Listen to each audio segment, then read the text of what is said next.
I am sure you've heard about this term IQ and possibly also another similar term EQ, intelligence quotient and emotional quotient. Well, what if I told you that there is another type of quotient that's very important and relevant for our efforts to speak English fluently and confidently? That's CQ, Courage Quotient.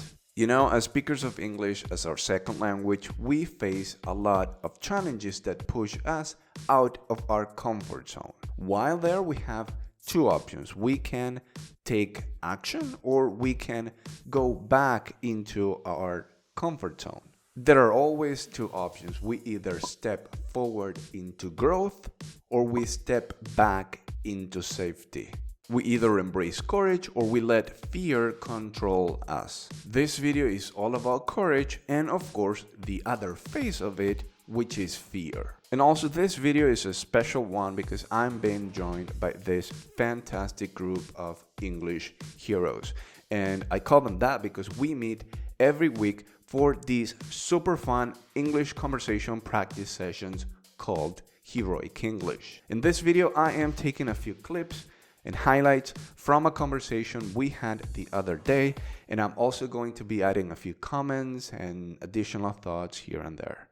So like this video, hit that subscribe button if you haven't already, and buckle up because in this video you're gonna discover a whole new set of perspectives about courage and the important role it plays on your English fluency development journey. Let's jump in. What's something in English that makes you feel afraid or hesitant to do? The sentence structure in English and in my language is totally different. Whenever I speak in English, I'm always confusing. So that makes me to be afraid of making mistakes. And also, I have a tendency to be perfect in grammar. I hate grammar mistakes. So that's why I'm so hesitating in speaking. That's a common fear, the fear of making mistakes. That's classic. Yeah, so I had a lot of experience. I had a lot of ups and downs in English, and one of them is public speaking.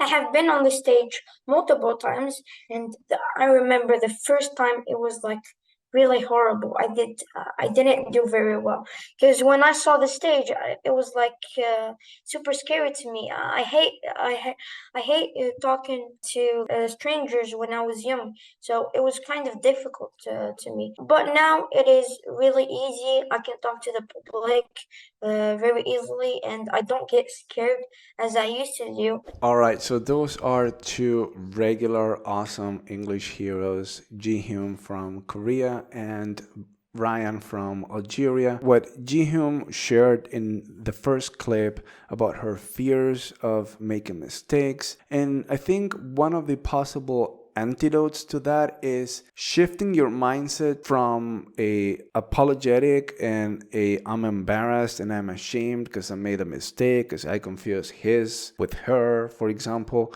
instead of kind of like going, oh, I just made a mistake, how embarrassing. Start to adopt a more unapologetic mindset. Change that inner dialogue from, oh, I just made a mistake, how embarrassing, I'm embarrassed, sorry for my bad English, to something more like, I just made a mistake and so what? Continue with your idea. You can go back and sort of like amend the mistake, but don't give in to this tendency that we have to say sorry, to feel ashamed. I get it though, it can be tricky because you don't want to completely disregard that mistake as something that, okay, you're gonna make and who cares, and not really take it as an opportunity to learn. So you have to strike that balance there, right? And then Ryan shared his fear for public speaking, which is something we can all relate to, right? Public speaking is hard in our first language, let alone in our second language. And so this concept of the courage quotient is all about the dynamic relationship between two elements.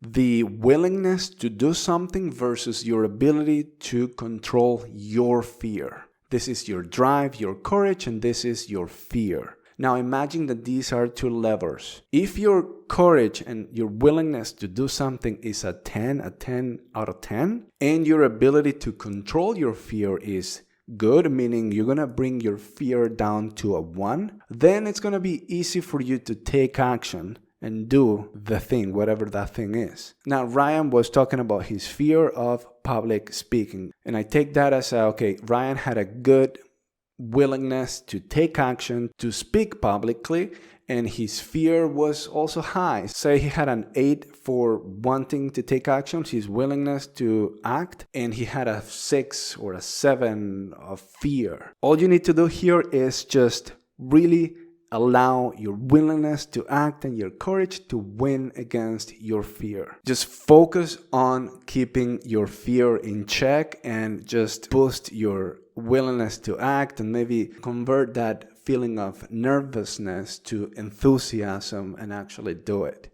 And one of the weirdest feelings that you can have as an English learner, or I think this also happens in many walks of life, is when you have a 10 of courage and a 10 of willingness to do something and a 10 of fear. I actually kind of appreciate when this happens, and to me this sounds as a person that is highly passionate about that, about doing whatever that is that they have a high willingness to do, but they also have this fear. So they are super excited and enthusiastic to do something, but they're also anxious and fearful, and there is a lot at stake. Now, when you find yourself in this situation, whatever step you take, either forward into growth or back into safety, however small that step is, it's going to create a domino effect for whichever direction you decide to go. Because, the tension is really high. What I recommend is always take a step forward into growth. It's similar to being on a jumping board, looking down at the water, and you either take a step forward and you let yourself go, or you just walk back and go down the ladders and you say, okay, I didn't do it, but that won't feel so good, will it? Just close your eyes and jump off. It's gonna be fine.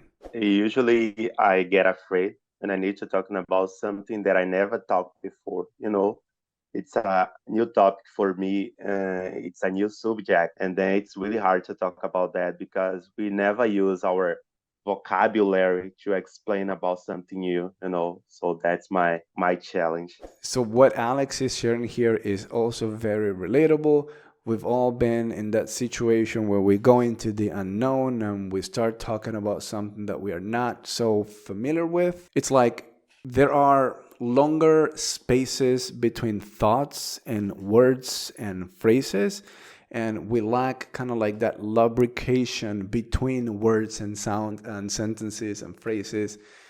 You just don't flow so naturally. I would say just embrace the awkwardness and the fact that you're not gonna flow so well in the beginning, but like everything really, like the more you practice, the better you get at it. I have several things that scare me when it comes to English. And one of them is like understanding and using idioms, because the meaning is completely different from what you can figure out if you translate the idiom literally. I really appreciate what Victoria brought up here. And I actually made a video very early on in this channel, like a year and a half ago, probably. And it's about a concept that is said to be one of the most reliable predictors for the success of a person as a language learner. And that is ambiguity tolerance. What's your tolerance for ambiguous things, ambiguous situations that have to do with English? Ambiguity means that it's not easy to get, that it's not easy to understand. It's just hard to comprehend. And idioms can be that if you really want to focus on what they mean based on the individual words. Sometimes you just have to, get the global meaning and be content with it. The moment when you start to really break down the individual words in an idiom and start to make sense of, why do these words belong in this phrase that is an idiomatic phrase, that's the moment when you start to kind of like get a little bit lost in the weeds, so to speak, right? Sometimes you just have to get it. Like with the verb get, precisely, it has like 100 different senses, meanings, definitions, phrasal verbs, combination with other words. You're not a dictionary and you don't need to list down all the possible meanings, uses, definitions. All you need to do is just get it. I get it when I hear the word get being used, and I get it in terms that I can use it in that same way, and that's all that I need. Okay, sorry. I guess it's about making videos. It's like my general fear. So because of it, I still did I did not participate about challenges. It's funny with video though, because I feel a lot of people don't really mind like being here, for example, and you are on video right now. But when you actually have to, on your own, hit record, make a video, it's like you start to overthink it too much, and then okay, you say, I'm not gonna be doing this now. I always have a little stress because in this country, everyone speaks English. And I speak English with the people when I go to the gym or to the supermarket. And it's a little scary for me because I have the afraid to make a mistake. I understand that, like, given your situation living in an English-speaking country, your challenges are probably like, they come up more often and are different, right, than for a lot of us who are not living in an English-speaking country. So yeah, that makes sense. Between marks, can I ask you from your own experience, when you just start your English journey, did they mention your mistakes or blamed you or they support you? I would say it's been always a mix. Well, not so much now since, people usually say, okay, your English is good. But earlier, I've been laughed at. I've been like corrected. People have pointed out my mistakes. I have a very broad, like the whole range of experiences, like from your English sucks all the way to that extreme, your English is amazing, right? I'm actually happy now that I can say that I've experienced being in those situations, because now I can talk about it. I can actually relate to someone that is currently going through the same thing, especially like, okay, I feel a bit insecure about my English. I'm scared about doing this and that and that. And well, today's conversation is a little bit about that. Well, it's not so much about fear. It is more about courage, kind of like the other face of fear, right? Currently, I'm struggling to speak in English, to feel comfortable, to feel confidence speaking, because people here usually speak with linking words, idioms, or sometimes I don't understand. That's when I get scared.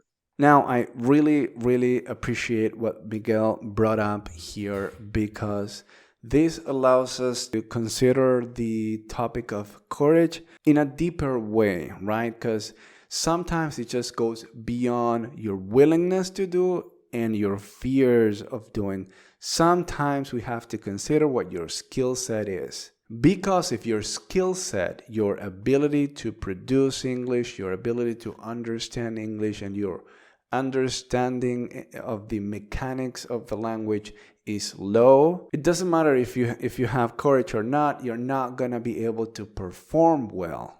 Just imagine someone with very, very basic English, poor English, and that person didn't have any fear and had high courage. That person would not really be efficient in any communication that they wanted to do. They would come across as just not concerned about making any progress. No one would really take them seriously. But when you are focused on boosting your willingness to act, your courage, while bringing down your fear, and while at the same time leveling up your skill sets and your ability to speak English, that's a very powerful combination, and that's how you position yourself powerfully to really advance in your English, in your life, and everything. We're going to do a quick reading, and we're going to get clearer on what the Courage Quotient is and how it applies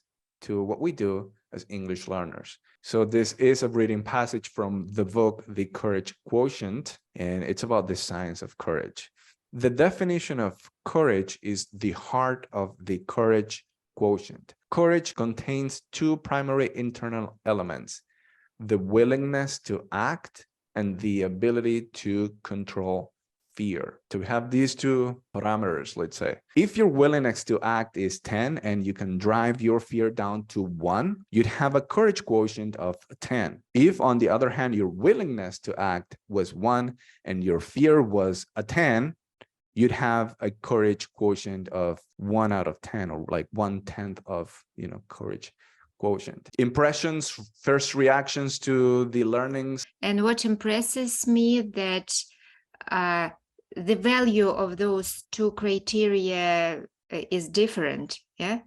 So, and it looks like our willingness to act values or weighs more than our ability to control our fear. And I think it can be also interpreted as willingness. Like, I don't have any choice but to act. That's a great point, Victoria. The fear goes down. I think fear is always going to be there, and I think it depends really on your character or on your specific situation, how much fear you're going to feel, whether that's a 1 or a 10 or a 9. I'm thinking specifically like in today's call about Miguel and Carlos. You guys are both living in the United States, so there's this fear of speaking in front of a group of native speakers. So there's a fear of public speaking in and of itself, like regardless of language, plus the challenge of the language. But for you guys, Carlos, Miguel, the other drive for actually being willing to do it is not so much I want to do it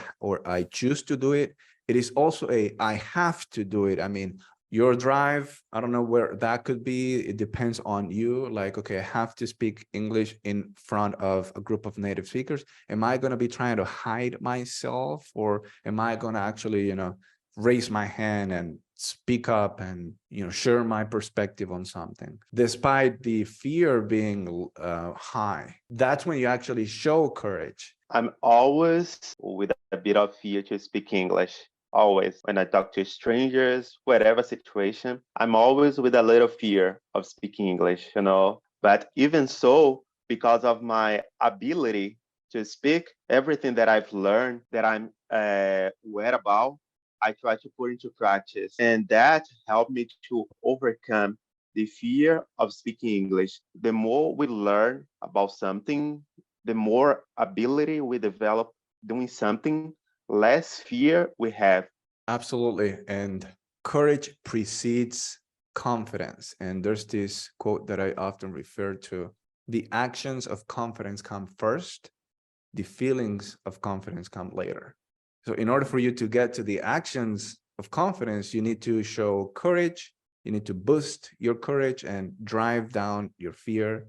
And that's how you take action. Love that, Alex. Thank you for sharing. Ryan, your thoughts? Yeah, so I have a friend that speaks great English, and yeah, he learned it before me. So when I started learning it, I always made a few errors, and then he corrected me, and everybody was telling me, Ryan, are you scared? Are you shy? Are you embarrassed because you screw up all the time? But I tell them no, because everybody learns from their faults and their errors, and it's very important to take action and to assume your responsibility to learn, to thrive, to have the right mindset. So yeah, thank you for listening. When I'm talking with my colleagues, I have not a lot of problems. My problem is when I need to talk about a different topic of my job. A lot of times with courage, I think it's not so much about like doing mental work or like, okay, I'm going to try to boost my courage somehow.